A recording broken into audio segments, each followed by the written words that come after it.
Assalamualaikum warahmatullahi wabarakatuh. Nama saya Desi Sunina Putri. Kali ini saya akan melanjutkan pembahasan sebelumnya yang sudah membahas mengenai penelitian kuantitatif, kualitatif, dan juga hipotesis. Kali ini kita akan memulai dengan pembahasan desain penelitian. Rancangan penelitian yang menjelaskan berbagai cara yang digunakan untuk menjawab permasalahan penelitian seperti populasi dan sampel, jenis data, definisi operasional, kemudian metode analisis data. Definisi operasional adalah cara mengukur variabel dengan menggunakan berbagai skala. Macam-macam skala pengukuran ada sebagai berikut. Selanjutnya, macam-macam skala dan instrumen penelitian. Nah, skala di sini ada 4, yaitu ada skala nominal, skala ordinal, skala interval, dan skala rasio. Skala interval atau Likert digunakan untuk mengukur sikap, pendapat, dan persepsi seseorang atau sekelompok orang tentang fenomena. Dengan skala Likert, variabel dijabarkan sebagai indikator, kemudian indikator dijadikan sebagai item-item pertanyaan. Jawaban setiap item instrumen mempunyai gradasi dari sangat positif sampai sangat negatif. Contoh dari skala Likert yaitu sangat setuju, setuju, ragu-ragu, tidak setuju, sangat tidak setuju atau sangat positif, positif, negatif atau sangat negatif. Bisa jadi juga dengan selalu, sering, kadang-kadang, tidak pernah, atau bisa juga menggunakan sangat baik, baik, tidak baik, dan sangat tidak baik. Membahas skala Likert, biasanya untuk item sangat setuju selalu atau sangat positif diberikan skor 5, kemudian di bawahnya setuju, sering, dan positif diberikan skala 4, ragu-ragu, kadang-kadang, dan netral diberi skor 3, kemudian tidak setuju, hampir tidak pernah atau negatif diberi skor 2, dan yang terakhir sangat tidak setuju atau tidak pernah diberi skor 1. Skala Goodman, skala pengukuran dengan dua jawaban yang tegas, data yang didapat interval atau rasio. Skala Goodman dapat dibuat dalam bentuk pilihan ganda, juga dalam bentuk checklist jawaban, dibuat skor tertinggi 1 dan terendah 0. Selanjutnya yaitu skala nominal. Skala pengukuran di mana angka tidak memiliki makna kecuali hanya sebagai pembeda. Sebagai contoh, hitam dengan putih, KAP Big Four dengan KAP non Big Four, pria dengan wanita, departemen akuntansi dengan departemen pemasaran. Selanjutnya yaitu skala ordinal. Skala ini memiliki makna rating. Jawaban pertanyaan bertingkat, contoh berkaitan dengan juara. Misal 4 untuk jika juara 4, 3 jika juara 3, 2 jika juara 2, dan 1 jika juara 1. Yang selanjutnya yaitu skala rasio. Data yang dihasilkan berupa data rasio. Skala ini merupakan skala tertinggi dalam skala pengukuran. Contoh, ROA sama dengan laba bersih dibagi dengan aset total. Masuki pembahasan yang selanjutnya yaitu populasi dan teknik sampling. Pertama-tama kita bahas dulu nih, apa sih pengertian dari populasi dan sampel itu sendiri? Nah, populasi adalah wilayah generalisasi yang terdiri atas objek atau subjek yang mempunyai kuantitas dan karakteristik tertentu yang ditetapkan oleh peneliti untuk dipelajari dan kemudian ditarik kesimpulannya. Selanjutnya, sampel yaitu sebagian dari jumlah dan karakteristik yang dimiliki oleh populasi. Kemudian, teknik sampling itu adalah teknik pengambilan sampel. Seperti apa sih contohnya? Nah, akan disampaikan melalui gambar berikut ini. Selanjutnya yaitu probability sampling. Probability sampling adalah teknik sampling yang memberikan peluang yang sama bagi setiap unsur atau anggota populasi untuk dipilih menjadi anggota sampel. Teknik ini meliputi sampel random sampling.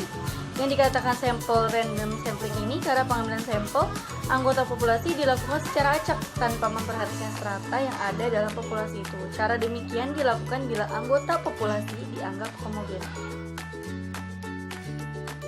Cara yang kedua yaitu proportionate stratified random sampling.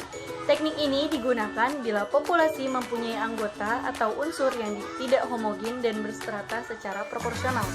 Suatu organisasi yang mempunyai pegawai dari latar belakang pendidikan, maka populasi pegawai itu berstrata. selanjutnya yaitu disproportionate stratified random sampling. Teknik ini digunakan untuk menentukan jumlah sampel bila populasi atau strata tetapi kurang proporsional.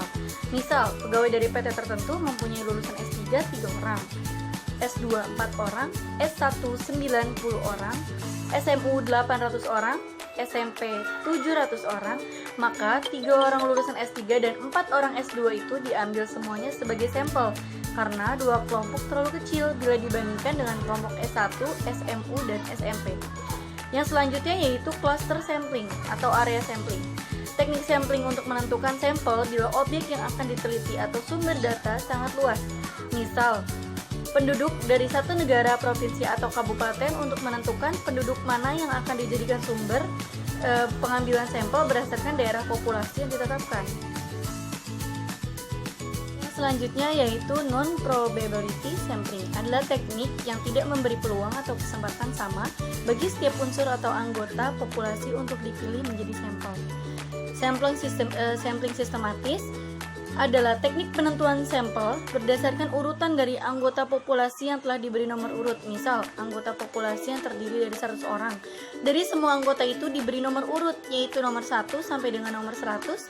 Pengambilan sampel dapat dilakukan dengan nomor ganjil saja, genap saja, atau kelipatan dan dari bilangan tertentu. Misalnya, kelipatan dari bilangan 5. Untuk ini, maka yang diambil sebagai sampel adalah nomor 5, 10, 15, 20, dan seterusnya sampai 100. Selanjutnya yaitu sampling kuota. Sampling kuota adalah teknik untuk menentukan sampel dari populasi yang mempunyai ciri-ciri tertentu sampai jumlah kuota yang diinginkan. Sebagai contoh, akan melakukan penelitian terhadap pegawai golongan 11 dan penelitian ini dilakukan secara berkelompok. Setelah jumlah sampel ditemukan 100 dan jumlah anggota penelitian berjumlah 5 orang, maka setiap anggota peneliti dapat memilih sampel secara bebas sesuai dengan karakteristik yang ditentukan, yaitu golongan 11 sebanyak 20 orang. Yang selanjutnya yaitu sampling aksidental. Sampling aksidental adalah teknik penentuan sampel berdasarkan kebetulan, yaitu siapa saja yang secara kebetulan bertemu dengan peneliti dapat digunakan sebagai sampel bila dipandang orang yang kebetulan ditemui itu cocok sebagai sumber data.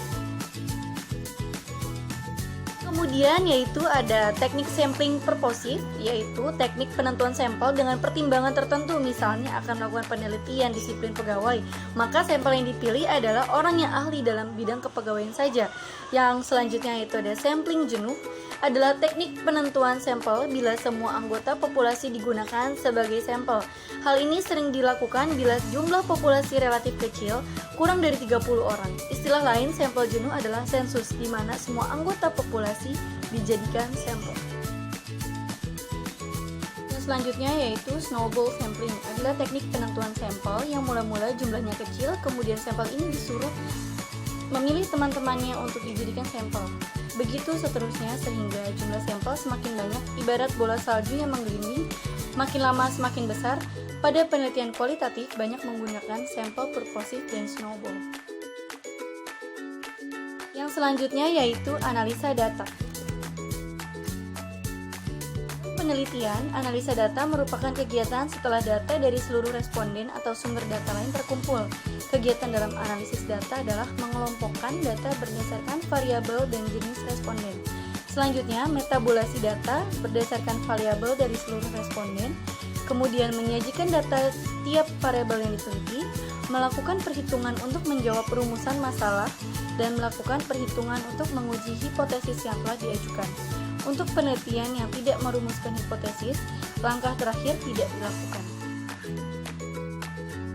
Selanjutnya, teknik analisis data dalam penelitian menggunakan statistik. Terdapat beberapa macam statistik yang digunakan untuk analisis data dalam penelitian, yaitu statistik deskriptif dan statistik inferensial, meliputi parametris dan non-parametris. Selanjutnya yaitu statistik deskriptif dan statistik inferensial. Statistik deskriptif adalah statistik yang digunakan untuk menganalisis data dengan cara mendeskripsikan atau menggambarkan data yang telah terkumpul sebagaimana adanya tanpa bermaksud membuat kesimpulan yang berlaku untuk umum atau generalisasi. Penelitian yang dilakukan pada populasi tanpa diambil sampelnya jelas akan menggunakan statistik deskriptif dalam analisisnya. Tetapi bila penelitian dilakukan pada sampel, maka analisisnya dapat menggunakan statistik deskriptif maupun inferensial. Statistik deskriptif dapat digunakan bila peneliti hanya ingin mendeskripsikan data sampel dan tidak membuat kesimpulan yang berlaku untuk populasi di mana sampel diambil. Tetapi, bila peneliti ingin membuat kesimpulan yang berlaku untuk populasi, maka teknik analisis yang digunakan adalah statistik inferensial. Selanjutnya, yang termasuk dalam statistik deskriptif antara lain adalah penyajian data melalui tabel grafik, diagram lingkaran, piktogram, perhitungan modus, median dan min, perhitungan desil, persentil, perhitungan penyebaran data melalui perhitungan rata-rata dan standar deviasi, perhitungan persentase. Dalam statistik deskriptif juga dapat dilakukan mencari kuatnya hubungan antara variabel melalui analisis korelasi, melakukan prediksi dengan analisis regresi, dan membuat perbandingan dengan membandingkan rata-rata data sampel atau populasi. Hanya perlu diketahui bahwa dalam analisis korelasi regresi atau membandingkan dua data rata-rata atau lebih tidak perlu diuji signifikansinya. Jika secara teknis dapat diketahui bahwa dalam statistik deskriptif tidak ada uji signifikasi, tidak ada taraf kesalahan, karena peneliti tidak bermaksud membuat generalisasi sehingga tidak ada kesalahan generalisasi. Kemudian, statistik inferensial sering juga disebut statistik induktif atau statistik probabilitas adalah teknik statistik yang digunakan untuk menganalisis data sampel dan hasilnya diberlakukan untuk populasi. Statistik inferensial digunakan bila sampel diambil dari populasi yang jelas dan teknik pengambilan sampel dari populasi itu yang dilakukan secara random yang disebut statistik probabilitas karena kesimpulan yang diberlakukan untuk populasi berdasarkan data sampel itu kebenarannya bersifat peluang. Suatu kesimpulan dari data sampel yang akan diberlakukan untuk populasi itu mempunyai peluang kesalahan dan kebenaran yang dinyatakan dalam bentuk persentase. Yang terakhir yaitu statistik parametris, statistik yang digunakan untuk menganalisis data, interval, dan rasio, sedangkan non-parametris yaitu statistik yang digunakan untuk menganalisis data nominal dan ordinal. Sekian untuk pembahasan kali ini, kurang lebihnya saya mohon maaf. Wassalamualaikum warahmatullahi wabarakatuh.